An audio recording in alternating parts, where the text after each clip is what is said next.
Okay, so continuing on our Excel skill set, things coming out of chapter 4 are going to be the now function, applying borders to tables and cell ranges, making Sparklines, and then a pretty interesting thing called if logic in a cell. So we could do an if a situation is true, then the cell value equals a certain thing, and if that situation is not true, then otherwise the else side of the clause runs, and then even compound if then else statements. Formatting a range as a table with headers, hiding and unhiding rows of data, and then the footers again showed up in this chapter, it also showed up in our last chapter. And also naming and grouping pages together showed up again. So sorry about that.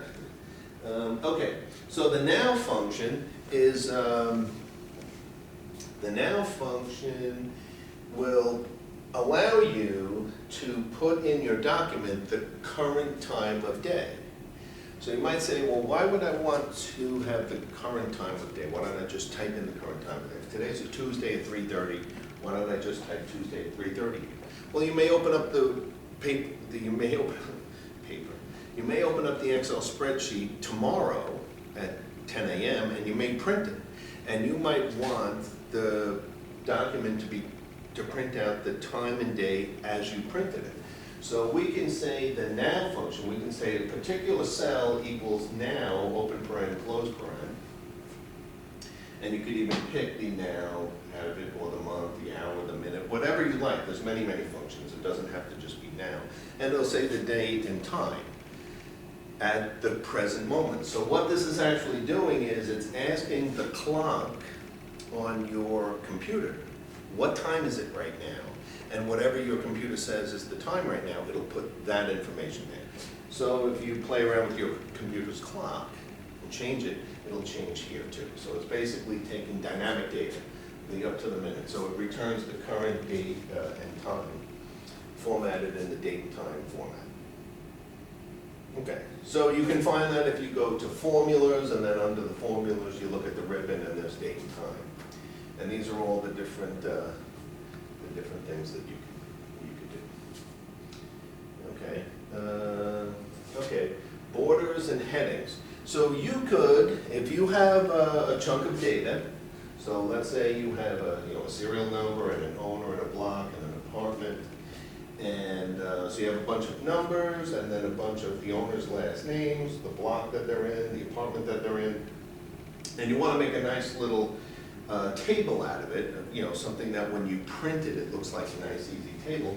You can shade the whole rectangle, and then you could go to the borders tab. And so the borders is under the normal home menu. Under borders, you can click, I would like a big thick border around the whole rectangle.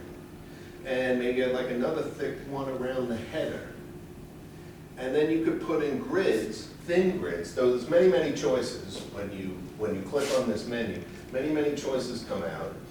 So it looks like the way they did this was first they put a thin grid around everything, put lines and columns everywhere in this rectangle, and then on top of that they put a thick border around the outside of the table, and then maybe another one shade the top row, the header, and put a thick one around that one. And then you could start doing, change the color of the text, the background colors to make, a nicer heading also. Okay, so that's how you could put borders and create table-looking, make an Excel table, kind of like tables in Microsoft Word, where you actually put in a table and it creates a grid with rows and columns. The other thing that you can do is a lot of these Microsoft Office products are interchangeable with each other. So for example, if you're writing something you're writing a paper in Microsoft Word, and you need to do some computations that your Excel is much better suited for, you can open up Excel, build a table, do whatever computations you want. When you're finally done, you can shade the entire table and say copy, go over to your Word document and type paste. And there's actually two ways you can paste. One is you can paste it like a picture, meaning it's just gonna, it'll be in your Word document, it'll never change. The other thing you can do is you can paste it as a macro, which is a mini Excel spreadsheet inside your Word document. So if you mailed your Word document to somebody and they clicked on your Excel table, it would actually kick off a little mini Excel, and they can actually change the numbers. So that's really your choice if you want to do that. And you could take Excel tables and put them into PowerPoint presentations. That's completely up to you. So once you start learning some of these tools, you start to realize you can cut and paste, take advantage of what the tool's best for, and cut and paste that and put it into another tool. So yeah, so there's many on the borders list. There's many types of borders you can do. The all borders means every line in the whole rectangle gets filled in like a grid. Okay, now Sparklines could be, if you have data in a column and you wanted to draw a graph, like to show that your profits are going up over time or your profits are going down over time. So we talked last class about how to create pie charts and two-dimensional, how your profits are doing over time. We could do that. We could create charts. But if you wanted to just have in one of your cells, just like little mini charts, just so people get the idea, oh, it's going up, oh, it's going down, or it went up and started going down. These are Sparklines. So you could go into the Insert tab, and on your Insert tab, you can go over to your Sparklines, and there's different types of indicators of what the data is, and then you pick a range of data, and then you can put what these are called Sparklines. Okay, so yeah, when the dialog box comes up, the Create Sparkline box comes up, you give a range of data, and then you choose where you want the Sparkline to appear. So basically it'll track the data, different types. Do you want like meters, how high it is? Do you want a dotted line like that? So you just tell it where you want the data to come from and where you would like, what cell would you like the Sparklines to appear. Okay. So the if statement. Okay. So for example, here's an example of how the if statement would work. Suppose we had, we're doing some kind of an accounting exercise, and suppose we had budgeted $800 for something. And so at the beginning of the year we said, all right, this item, we're going to allocate $800 as your budget for this, $375 for this, $150 for this, $150 for this. As the year goes on, we get the actual numbers come in and we see how much money was actually spent. So we'd like to know which items were over budget and which items were not over budget. Now you might think, well, I can figure it out in my head. If this number, this is the actuals and these are the budgets. If this number is higher than this number, well then they're over budget. I can see that with my eyes and do a little math. If this number is less than this number, then it's within budget.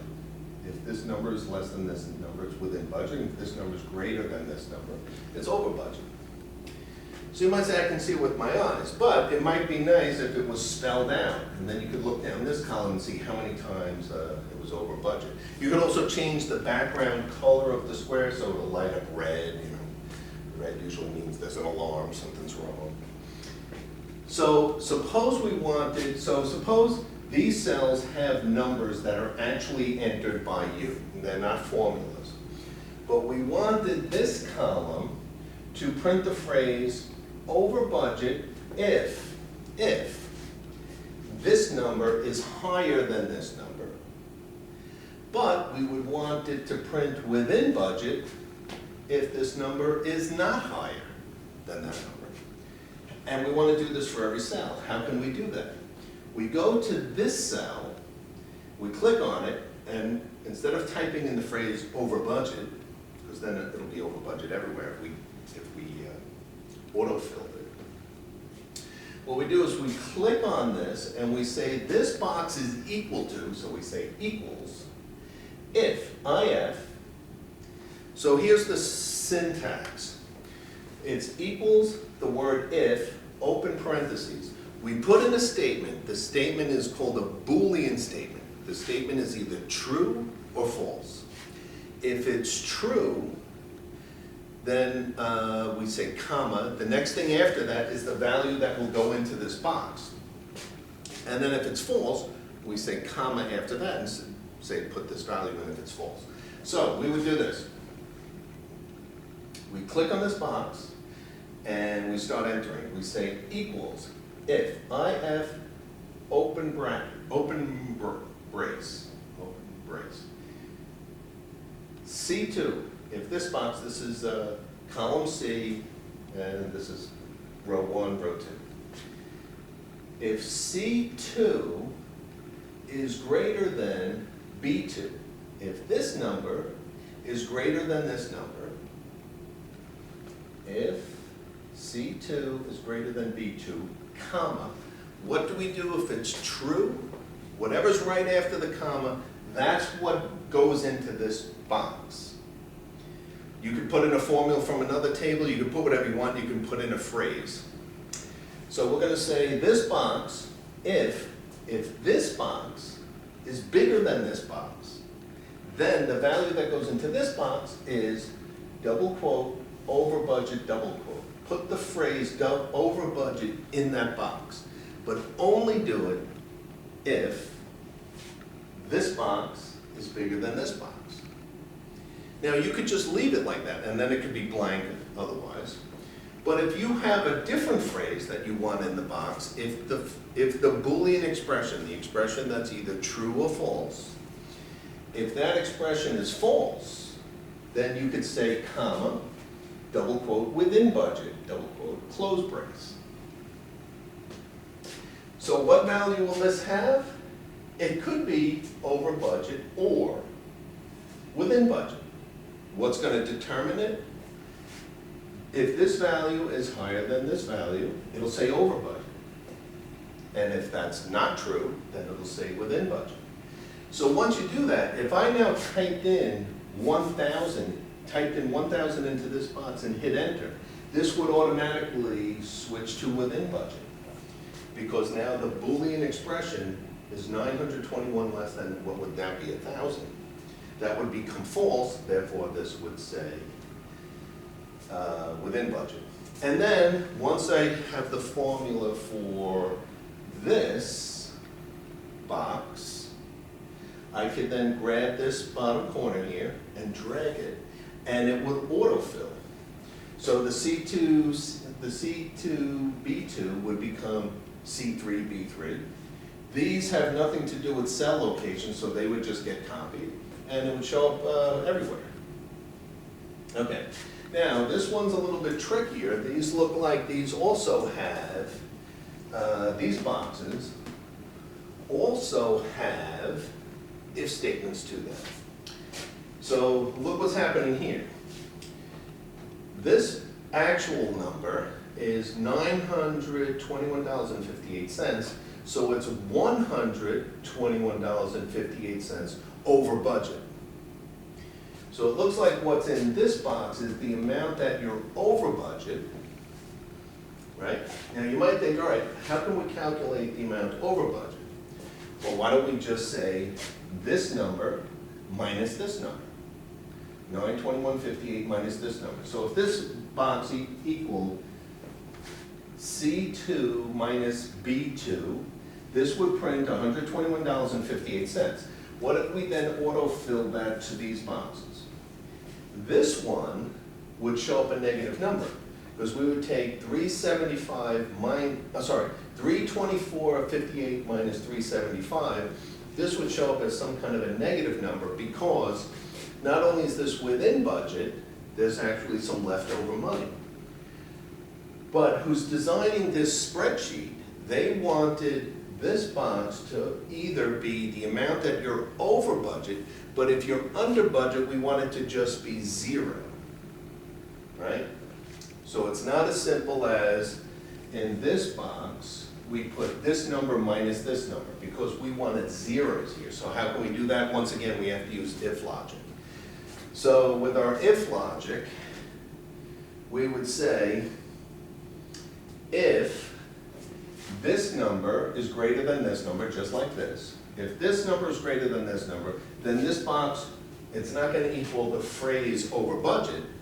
We would say if this, if C2 is greater than B2, then comma, the number that goes here is C2 minus B2. Do the formula, C2 minus B2, which would be $121.58. But if this number is bigger than this number, we would then say comma 0.00. We just put in 0.00. So this phrase, over budget or within budget, had to use if logic, because sometimes we say over budget and sometimes we say within budget. So we had to use if logic. This one also had to use if logic because sometimes we do a computation and we say this number minus this number, and sometimes we put in 0. So if you're doing something sometimes and not other times, then you have to use the if logic. Okay. Okay. So the logic behind if then else goes, the syntax is you say if followed by a Boolean expression. A Boolean expression is something that is either true or false. If it's true, you do the thing after the first comma. If it's false, you do the thing after the second comma.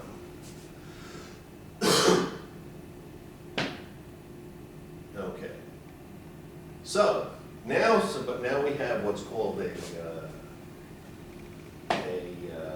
little bit more complicated Boolean expression. Okay? So what we're doing in this case is we're saying we have this data, we have products, a table, a chair, a table, a lamp, a table, a chair. The products all are different colors. We could have a red table, and a blue chair, and a green table, and a yellow lamp, and so on. We have our normal price. Our normal price is $300 for a red table. Green table is normally $100. Okay. We decide we're going to have a sale. We're going to put some items on sale. Some of the items will be 50% off, and some of the items will be 10% off, depending on the items. And the rule we're going to use to decide what goes on sale and what does not go on sale. The rule that we're going to use is if the item, number one, is a table, so condition number one, it has to be a table, and if it's green or blue, then it's 50% off. All other items are 10% off. Right? So we have all the data right here. Right? We have the color and the item. So our rule of thumb to figure out which ones are 50% off and which ones are 10% off, if it meets the Boolean expression, if the following statement is true, number one, it must be a table, and it must be either green or blue. Then it's 50% off, otherwise it's 10% off. So how can we code up? So this is one with a little bit more complicated of a Boolean expression. The thing that determines whether it's 50% off or 10% off is a little bit complicated. It's not as simple as B2 is less than C2, and then that's it. That's a simple Boolean expression. This one's a little bit more complicated. So we can do this. We can say, I don't know if you could read this, but if you download the slides, you can read it. This says equals if, open brace. The word and, A-N-D. So we're going to take two conditions, two Boolean expressions, and A-N-D. They must both be true. So the first expression is A2, so I'm filling in the formula for this box, the sale price. A2, if A2 equals table, if it is a table, that's my first condition, if it is a table. If it is a table, comma, or, so I'm going to take two possible things, and if one is true, or the other is true. If either one is true, then this statement is considered true. So if it's either green or blue, either one, then we consider it true. The color part is true. Then we need the table part to also be true. So now I'm going to say or, open brackets, B2 equals green, comma, B2 equals blue. So if either one of those is true, if this B2, if this is green or blue, I consider the or part to be true, this second part to be true. So then if the second part is true and, not or, and the first part is true, then the overall Boolean expression is considered to be true. So here's really what we're doing here. We're asking ourselves, is this a table? That's the first condition. That doesn't mean the whole Boolean expression is true. We're partway there. If this is a table and this value is this value which says red is either blue or green, if that's true, then put it all together, the whole thing's true, and then that gets 50% off. If we don't meet that condition, then it's 10% off. So here's the very complicated if statement. We say equals if, open bracket, open brace, and A and D, two things have to be true. The first one and the second one. The first one is the table must be, the item must be a table, comma, and the second item is two different things ORed together. Or, open brace, the color must be green, comma, the color must be blue. One or the other must be true. If it's green or blue, the second condition is met. If the first condition is met and the second condition is met, the whole Boolean expression is true. So if it's true, then we say comma. So now, this is the whole Boolean expression, from here to here. This is the Boolean expression. And what do we do if the Boolean expression is true? We say 0.5 times C2. C2 is the price. 50% of this number gets written here. If the Boolean expression, this long expression, if this is false, it's not an item that's 50% off, well then we multiply 0.9 times C2. Whatever this value is, we'll take 90% of it, which means we're doing a 10% discount. So this item that's normally $300 is on sale for $270. You get $30 off, 10% off. The reason why you're getting 10% off is because the table is red. We're only putting items 50% off if, number one, it's a table, and number two, it must be green or blue. So since this one is a chair, right away it's not going on sale for 50% off, it's only going on sale for 10% off. We don't even have to look at the color. The first condition of the and is not true, we don't even care what the second one is. Here we have a green table. So the table is green, it's a table and it's green. So it met our first condition, it's a table, and it met one of our two second conditions, it's either green or blue. So both of these hit, so it's 50% off. So the $100 table now sells for $50. And just go down the whole list. Okay. Okay. So what else would be 50% off? Lamp would not be, so a $100 lamp is now $90. This chair would not be, this $600 lamp is $60 off. This green table is 50% off, $500 becomes $250. This blue table should be half price, $350 is now $175. The lamp is 10% off. The green table should be half off. Right. So basically, the sale price is different. It's not like, everything's 20% off. It's different percentages for different situations. That's where you have to use if logic. Okay, now a compound if. A compound if statement. All right. So, in this case, our if formula does this. Suppose, all right, so here's what we're doing in this box. In this box, we want to see what a person's commission is. So, here's what we do. We say if this box, so these are people, and they're selling items, and this is how much money they have in sales. So you might say, all right, the sales team gets 20% commission. Whatever they sell, they get 20%. Well, what if you wanted it to be staggered? What if you wanted it to be like, well, if they sell between $1 and $50, they get 3% of their total sales. If they're between 51 and 100, they get 5%. If they're between 101 and 157%, anything over $150, they get 10%. So what if you wanted to calculate what their commission is and you're following this chart? How can we do that? Well, what we can do is we can say, all right, to figure out the commission, their percentage of their commission, we click in here and we say equals if this box is greater than or equal to 150, they get 10%, right? That's the bottom one. So I guess they're going backwards in this case. So you get 10% if you hit the bottom.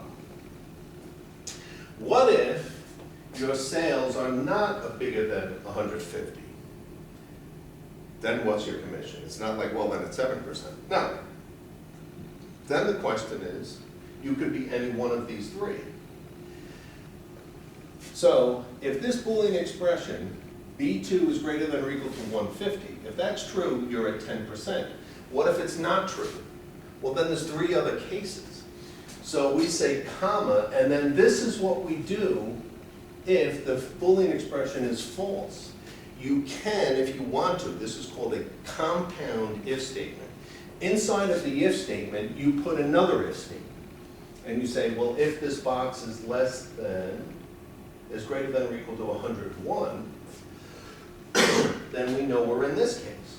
So then, comma, your percentage would be 7%. Now this would only happen if this 10% mark was missed. If this Boolean expression is false, then we go to the else, and then we check, is it greater than 101? And if so, then it would be 7%. But if that's not true, that means the sales were, not only were they under 150, they were also under 100, under 101. So now we go to the third case, and we say, if this box is greater than 51, meaning I'm in this case, then you get 5%. But if that's not true, well, then we know,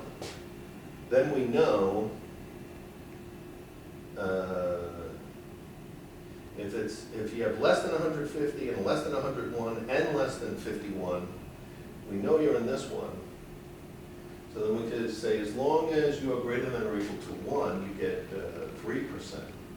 But if your sales are at 0, you get 0%. But it wouldn't matter what your percent is, because it doesn't matter what your percent is if your sales are 0. So I'm not even sure what the point of this is. They could have left this last if statement out and just made it 3%. Okay, but like I said, this is what's called a compound if statement. So you're saying this box's value is equal to, if a certain statement, a Boolean statement is true, it equals one value, and if it's false, it equals another value.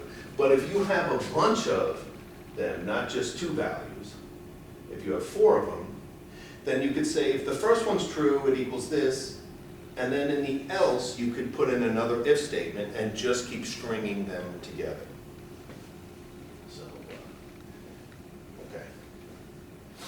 All right, and now the side topic is hiding and unhiding data. So if you wanted to, you could take data, like for example, you can take these 3 rows, right, click on these 3 rows, and shade the 3 rows along the side here, and then right click and you can say hide. And what will happen is these will collapse and they'll hide. The data will still be there, but it won't be showing up. And you'll see a little, like between each one of these lines, there's a little space between them, you'll see a bigger space. So for example, you might not be able to see this, but right here, so here's line 1, 2, 3, 4, 5, 6, 7, 9. So row 8 is currently being hidden. But this line right here, like I say, you might not see it, is this line right here is a little bit thicker than the normal lines, which tells me there's data being hidden here, and I could click on that and I could unhide it. So you might want to give somebody a high-level report, and you might want to hide individual data that was calculated for that report. If they're curious, they can click on it, unhide and see.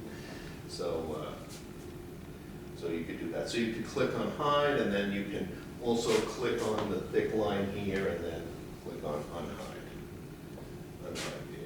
Right. So for example, in this last example, we could take 3 rows and hide them. And then if you decided, if you had rows that you wanted to unhide, for example, if you had, here's row 1, here's row 2, 5, 6, 7.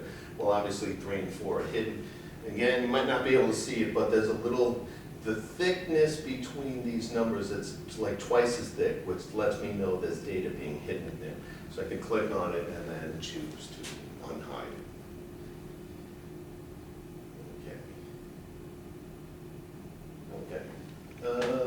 Yeah, headers and footers. So we went over this last class, but anyway, you can add a header. You can go just turn on headers and footers, and by default you get 3 boxes. You have a header and a footer on the top of every page that you're going to print, and they have a left, a center, and a right. You can change that if you want. That's just by default, you get 3 sections, left, center, and right. You can change it, and then you can put in things like sample data with a date, like if you use the now function. And in the center, you could show, what is it? Oh, it's product sales.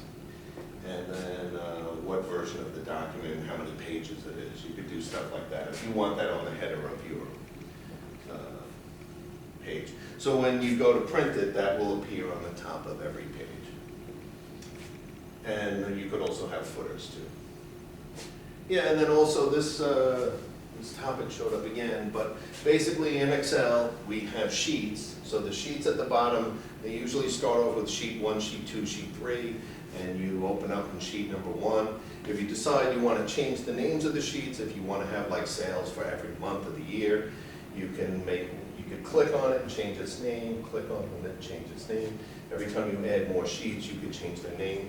You could rearrange where they are, so you could have the September sheet, and the October sheet, and the November sheet.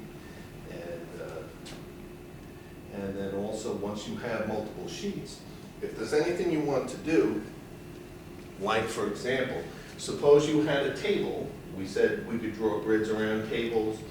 We could draw thick boxes around the outside of the tables. We could change the headers to have, green background, like in this case. If every one of your sheets are identical, and you decided that you wanted to do some kind of formatting like this, you could group all your sheets together and then apply the format once, and it'll be applied to every sheet. So you click on every sheet and you group them together. Once you group them together, any change you make to one sheet, the same exact change will be made to all the other sheets that are in that group. And then you could then click on any one of the sheets and then it'll ungroup them. So the reason you're doing grouping is because you want to apply something to all your sheets and you don't want to have to do it one for each time. So, okay, and the other thing is you can, this is again on the topic of multiple sheets, you can take data from one sheet, like company data, and then you can get that data from the company sheet. And the address data could come from the address sheet. So if you wanted to copy from one cell to another cell and they are on different sheets within the same Excel file, you could say, okay, I want to sum up the data, but I want it to be from, I want to run the sum function. So I could say a particular box is equal to the sum, open brace, the January through December sheet. So I want the whole year. Let's say I have 12 sheets in my Excel file. I want to go through all 12 sheets, so you could give the sheet name, exclamation point, and then the cell range. So I said I want to go through all 12 sheets, and I want to go from cell A12 to C12. So it's three cells on 3 different sheets.